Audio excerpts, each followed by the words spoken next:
Different's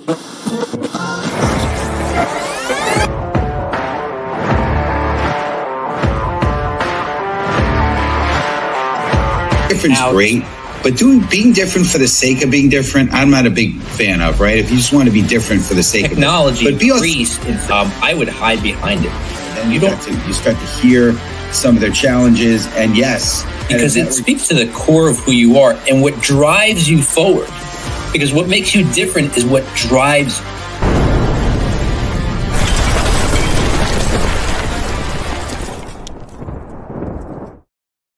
What is up, everybody? Welcome to the Master Connector Show. I'm your co-host, Rob Genovesi, and I hope you're tuning in every single week because if you have even seen one show, you know we're bringing you amazing guests, but we're going live every single Wednesday, 1 p.m. Eastern Time on LinkedIn. And afterwards, these replays, they come out on YouTube, they are on Spotify and Apple Podcasts, and you can catch them and recatch them because you don't want to miss any minute of what we're talking about, with who we're talking about it with.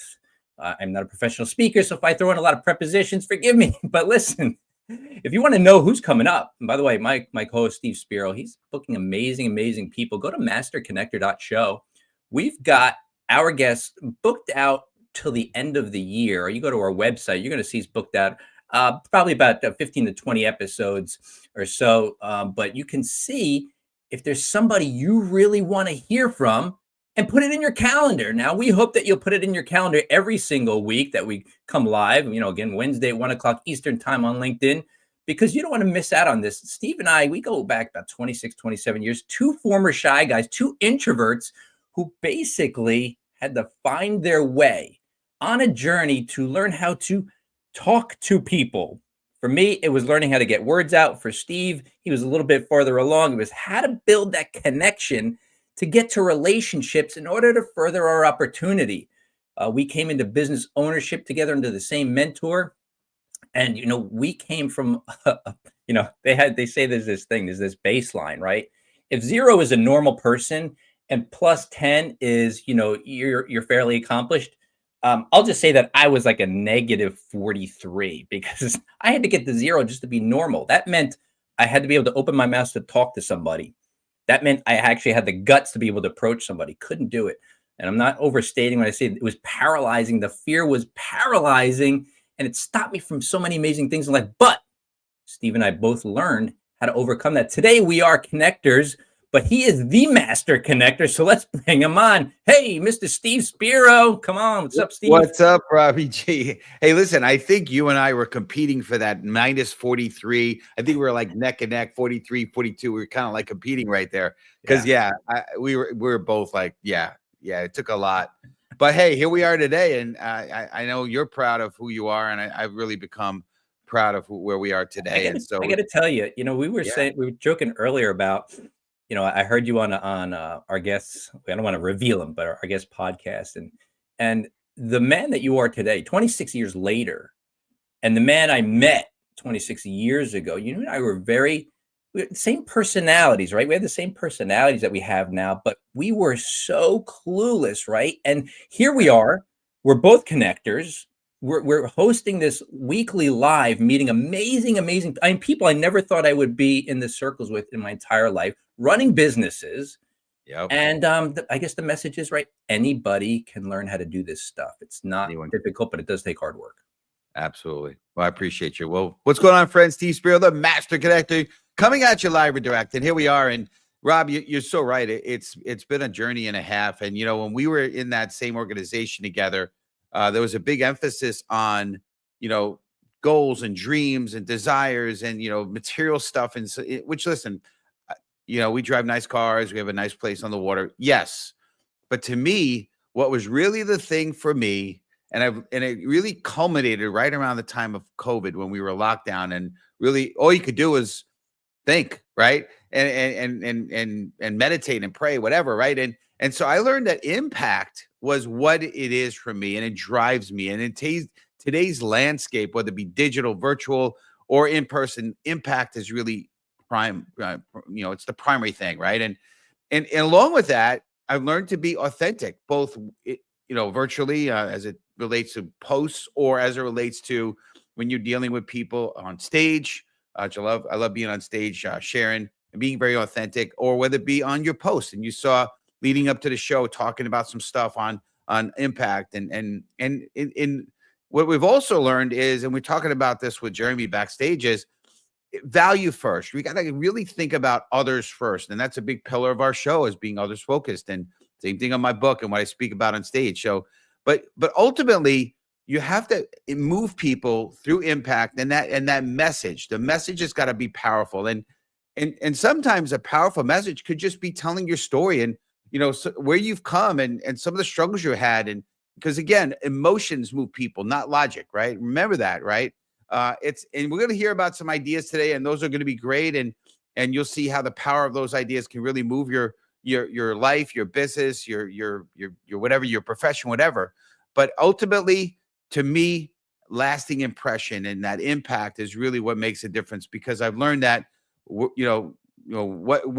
true success is not how many things, how many cars, or, how many houses, or, how many fur coats you have, whatnot. I don't know where that came from. I don't know anything about fur coats, but it's how many people are better off because you were here, right? That's what true, impact is about, and what success is really about. So it's going to be a great show. Make sure that, by the way, we're LinkedIn participants, not LinkedIn lurkers. So get in the show, comments, comment where you're from, what city, state, country, whatever, connect with each other, right? This is the Master Connector Show. Let's get in and connect with each other. So, and it's gonna be a great show. And obviously you can put your questions and comments or anything you have for our guest and for anybody. So we appreciate you guys being here. We love our community. But if you're ready to hear my man, Mr. Rob G, introduce our guest, type in the comments. Let's go. And Robbie G, I'll turn it over to you, sir.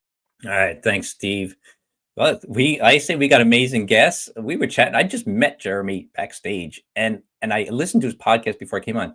Amazing guy doing amazing things with great people. It's all about other people. But listen, Jeremy C. Jones is a military vet. Thank you for your service, Jeremy. He's an entrepreneur and author.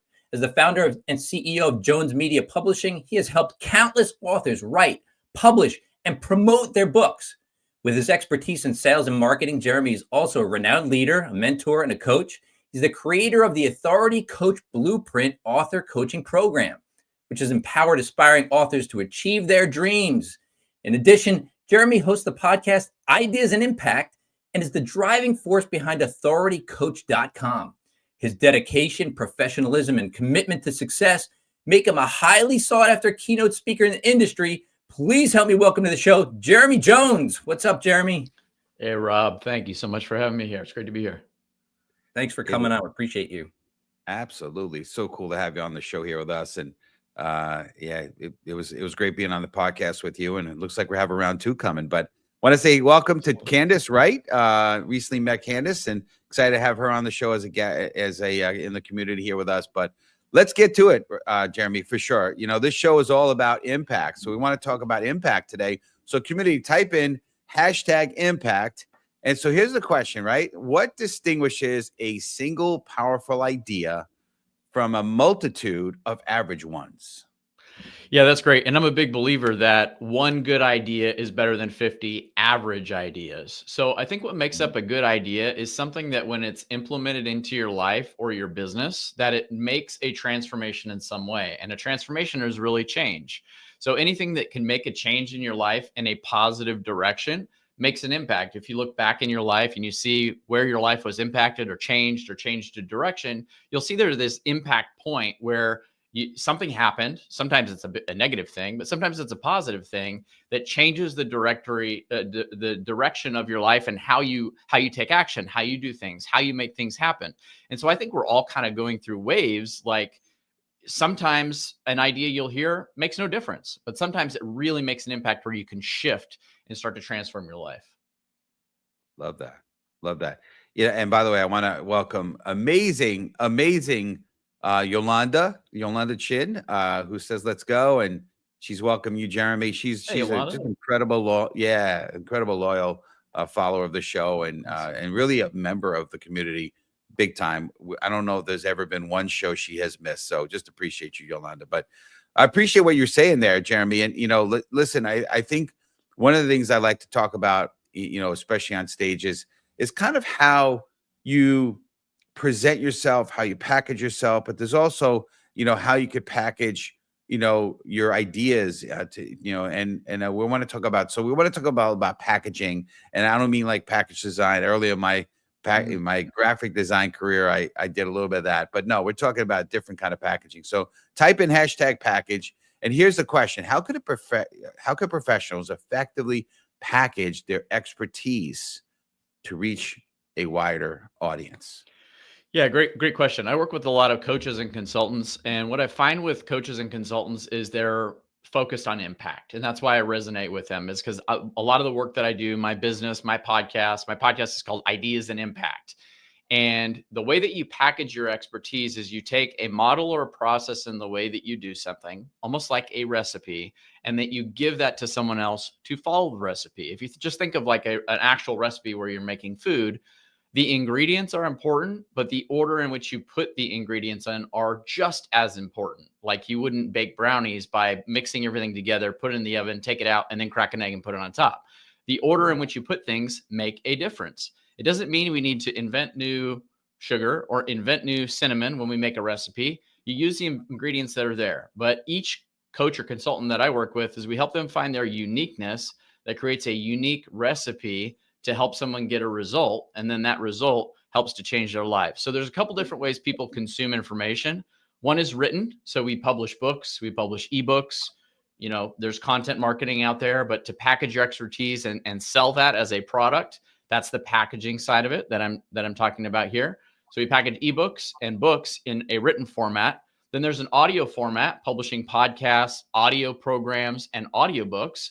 And then there's video programs, courses, programs, like a higher end signature program that a coach could have. Maybe it takes 90 days maybe to get someone a result, where it's a longer process to help someone through that recipe, to help them to get the result. So that's the elements of packaging it from different phases of that process. So now you're right up my lane here, Jeremy. As a branding guy, finding people's uniqueness is part of what I do as a brand strategist. But what do you do, or maybe even advice for people? Because I talk to people all the time that run businesses, and they think being unique means wearing a green tie or wearing a top hat or something like that, something gimmicky, which is not really being unique. It's just a gimmick that people see through. But so what would you recommend, or how do you help people find their uniqueness that you can then amplify? Yeah, that's such a great question, because I run a book publishing company. So we help people to publish books, and we've done that with over 200 authors. So I start to see patterns. Also, I want to throw this out here. If you're in the process of writing a book, you can comment in the comments below #book.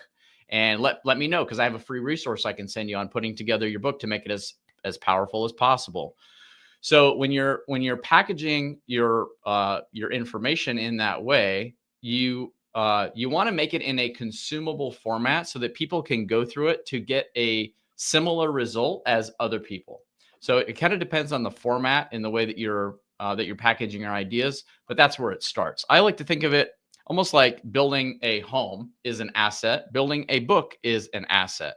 So just like you would if you're building a custom home, you go to an architect first to architect the plans to build the home so it's a long-term sustainable asset over time. You don't just go down to Home Depot, throw some lumber on the ground and start hammering away and expect it to be a valuable asset as a home, because it probably is designed sort of sloppy. And I believe the same thing happens with a book, is that your book or your program or your course, whatever that is, where you're packaging your expertise, should be packaged in a logical way to allow someone else to facilitate either a perfect result or something very, very close to it.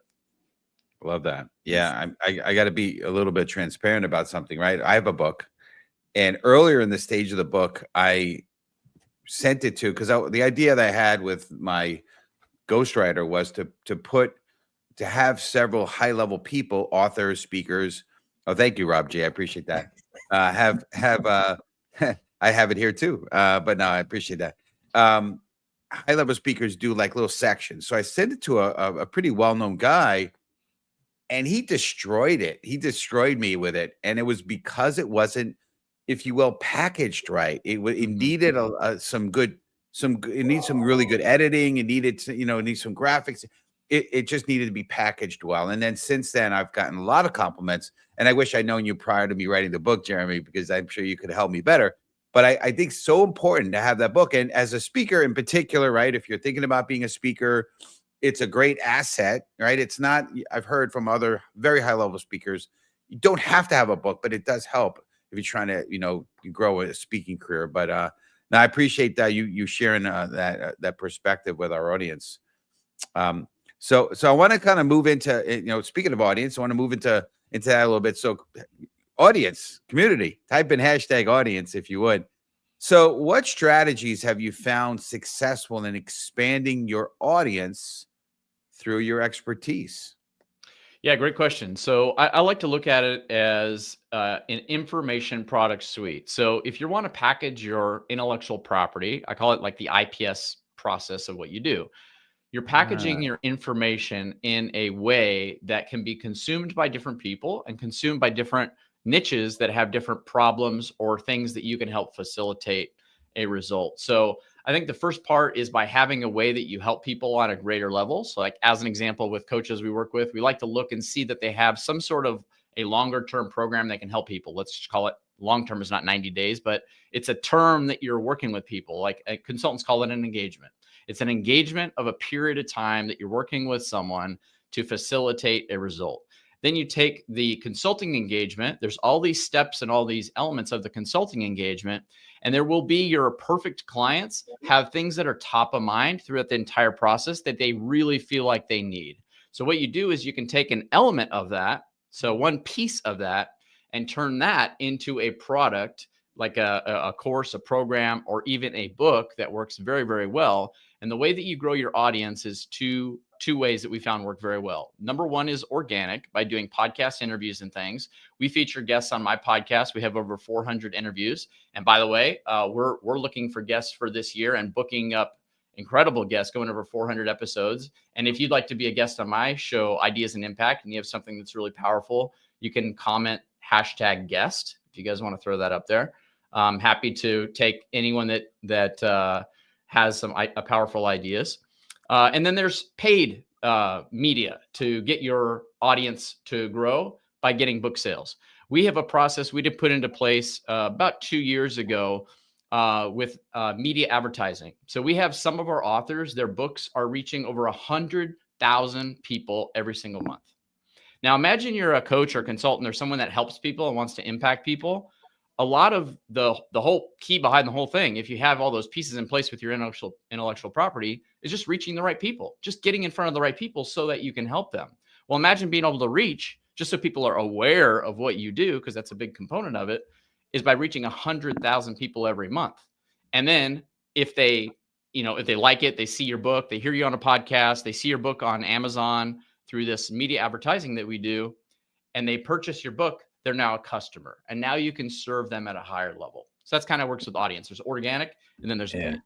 I got to say, I almost I'm laughing a little bit, not at what you're saying, but it's kind of like people go, if you're brand new and you go on LinkedIn, you hear, oh my gosh, there's 1 billion people active on LinkedIn, and they think if they post once a quarter, they go, I don't understand why I'm not getting clients. Yep. I think there's a big disconnect between what people think is supposed to happen and how it actually works. So I really love your point about, you're doing it very strategically to reach the right people, right? Because it just doesn't mean that, I'm sure you didn't think that when you launch your podcast that you do one episode and you'd be so in demand, you would never, you just charge 6 figures every day. Mm-hmm. Yeah, Yep, no doubt. Exactly. It takes consistency and repetition, and then also an element of distribution. So allowing your material, your content to be able to distribute and leverage your time as much as possible. I see a lot of people when if they self-publish a book, the first thing they do is want to go do book signings. Well, book signings are kind of fun, but they're for the author. That's not for volume. It's like a fun thing, sign some books, have a little event, but that's not where all your book sales are going to come from. You're going to get exposure with book sales by reaching broader audiences through a variety of different vehicles. Yep, I love that, and I. By the way, I want to acknowledge Tom Richardson. Looks like he's coming in from your network, so I appreciate seeing you here on Tom. Hey, Hopefully, Tom. Tom, you come back and join us again, and hopefully you'll get some value. I know you are already, but I want to just so I had a book signing and it was great, but I didn't do another one because it was great, but it was I probably had like 45. I mean, I'm grateful they came. It was awesome, and we sold books, but it was more of an ego thing. I think you're right, not Yeah. necessarily volume. It's a celebration, but it's not meant Yeah, to be a place and a time to sell a bunch right. of books. It's a time of celebration, which is well deserved because you've completed Yeah, something.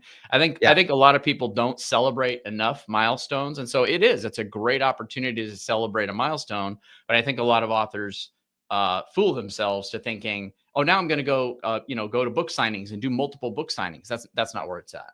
uh, So. but we are the Master Connector Show, and you were kind of touching on this where you were going a little bit, and I've grown, and I could say proudly because I feel like it's very well curated. 30,000 connections and equal number of followers, and so I want to talk about connections, right? So we're touching on this a little bit, and so the question for you, Jeremy, is how does leading with impactful value facilitate meaningful connections? Because one thing is having connections, but one next is meaningful connections. What are your thoughts there? I love it actually because my podcast has been one of the greatest tools that I've been able to utilize to make valuable and meaningful relationships over the last 8 years probably I've been podcasting. Now the podcast has evolved over time, but I've consistently done my show format for at least 3-4 years. And that's the 400 episodes. So I have more than 400 episodes, but I've done it with this format. And because we feature guests together, and the way that I encourage a lot of authors to do is to create collaboration opportunities with people, you're creating something together. A lot of time with our social network, you go through high school, you're in something together. I went to the military. I was in the Navy. I was stationed on the USS Carl Vinson, an aircraft carrier. We lived on an aircraft carrier together. We were there together, creating something together, going through something together. And so that's what creates a bond and creates something, is that people can create something together, just like what we're doing here. We're all conversing, we're all adding value, contributing to an audience, sharing this together, but we're also creating something together, a recording that then can be distributed and impact people for many years to come. And so I think there's an important element of collaboration that happens to create something meaningful together and then have opportunities that arise organically out of that. I love that. And I know Rob acknowledged it before, but thank you for your service as well. I really appreciate that big time. Behind me is always my flag when I'm not doing a large broadcast. My grandfather's burial flag. So I always want to acknowledge the men and women that serve. But appreciate that. But I want to kind of move this because we're just about at the tail end of our show, which is crazy how fast this goes. But I want to kind of dig into value, right? So a big part, I spoke on this before. So community, type in #value. And again, thank you everyone for your participation and on the show here and getting in the comments. And we're LinkedIn participants, not LinkedIn lurkers, right? But so here's we're about value and we're all about others focused kind of stuff, right? Love Bob Berg, the book Go Giver, right? So showing how we could always add value, right? At the end of my calls, my connect calls, I'm always saying, what can I do to be a blessing? What can I do to add value, right? When I'm up on stage, I'm like, I want to serve this audience, right? I want to add value. So here's the question. Can you share some examples where delivering significant value led to key connections? Yeah, for sure. So I recall back, I'll use a specific example with my podcast again, but just because it's been such a great vehicle to make connections. So I had invited someone to be a guest on my podcast. They weren't a potential client. They weren't, there was like nothing that was financial gaining for me. I liked the person and I connected with them. We just had a mutually good connection. And they had some things of value they wanted to share on my podcast, and I had the podcast audience. So I thought, all right, let's create something together. There was no immediate gain that I could see. And so that's the point, is when you create something together, sometimes there seems to be no immediate gain. And I think people are too quick or needy or urgent to want to create something immediately. And that's not usually the way it happens. It's more like a seed that gets planted, that when you are cultivating it over time, it turns into something great. So this person that I featured on a podcast introduced me to someone else, which was a referral connection that turned into me being able to take my book and get it in front of their audience. I was able to sell 2,200 books to an organization, and then they paid me to come in and speak. And this was one of the first times, this was years ago, that I was paid to come in as a speaker, and that I sold that amount of books all at the same time. And then that turned into other opportunities, but it came from something that initially did not seem to be fruitful, but there was a seed there. And then by cultivating that seed, and that turned into fruit later. I'm going to say something to tag on to that, because, early on, I came out of 25 years working in corporate, Jeremy, and, it's a different life than running your own business. I was a good soldier. I followed orders. I remember getting smacked down several times for having a thought, like an original thought, because largely they don't want your thoughts. They want you to execute on the task. So what you do is you go. Did Steve smack you down at that organization you guys were at together? I know he could have. He definitely could have. Like, before I saw that pinky go out, lights out for me. But it was kind of more like when in the job world, you work a week or two and then you get paid. And you just go in and you execute the tasks with very little repercussion outside of, if you don't perform, you get fired. But you can go in and do them and still get paid. So there is this trade-off that is very fast. So what you're saying is, and what I had to learn was, going into business for myself, well, there's no immediate payoff. Right. In fact, not knowing really much, the payoff is far away. And so you understanding what your point is about, sowing the seeds in it coming up, there are ways to speed that up if you've listened to people like yourself who can help you along the way, which I kind of wish I would have done early on. But I think that's the big takeaway for me here, is the patience to see the seeds come up, and understanding it's not write the book, get paid. Like you're saying, you were fortunate enough to do the event and sell the books. But for most people, it's not this. You don't get this right away, right? That's exactly right. Yeah. I want to throw something in here that may add some value to people, and we're going to wind up. So I'm going to have you mention your offer in a minute, Jeremy. But seed time, progression time, harvest time, right? And a mentor of mine kind of described this to me, and he said, you always want to be sowing good seed. And there's, like, let's say corn, right? You plant corn, and let's say 8 months later, the corn comes up, right?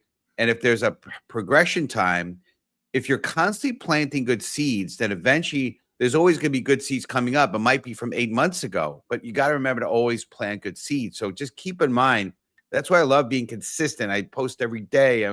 We do our show every week, because it's that idea of, you want to always have good harvest, but you got to remember the seed that you planted, like that guest coming on the show, that seed germinated and came to harvest later, whatever time that's supposed to be, right? Because every plant in the agricultural world has a different time frame, right?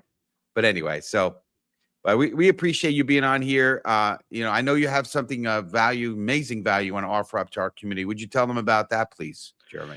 Yeah, for sure. So if you go to authoritycoach.com, I have a guide basically that I've mapped it out. If you're in the process of writing a book right now, there's a lot of steps to go from writing it to packaging it to launching it. And I've outlined it in a complete book blueprint guide. That's what it's called. So if you go to authoritycoach.com, should be linked up somewhere in the show notes, authoritycoach.com, you can get free access to that guide. And any questions you have, or any way I can be a support to you in that process, feel free to reach out. We really appreciate that. And what final words, any last thoughts, and the best way for our community to reach you?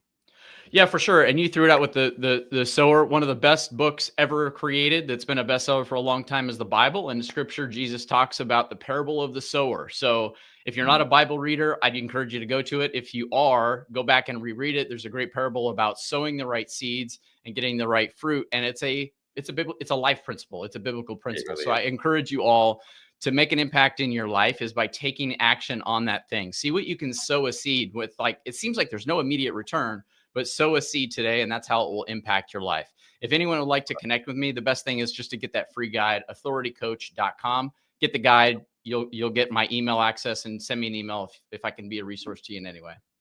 Fantastic. We really appreciate you. Thank you. We're going to have you go in the green room, but appreciate you in a major way. You really blessed our audience. Thank you again, Jeremy. Appreciate you.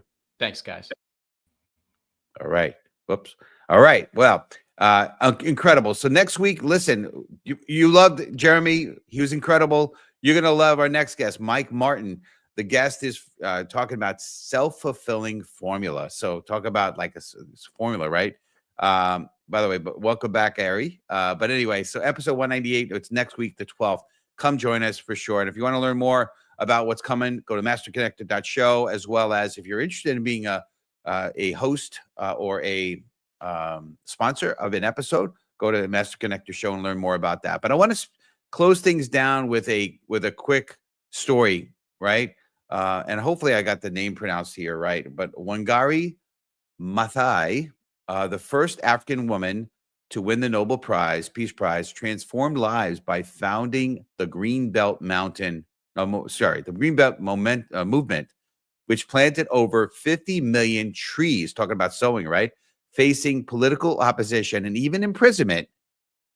She persevered, empowering rural women to restore their environment while gaining financial independence. Her legacy proves that one bold idea, driven by passion and resilience, can create lasting change for generations to come.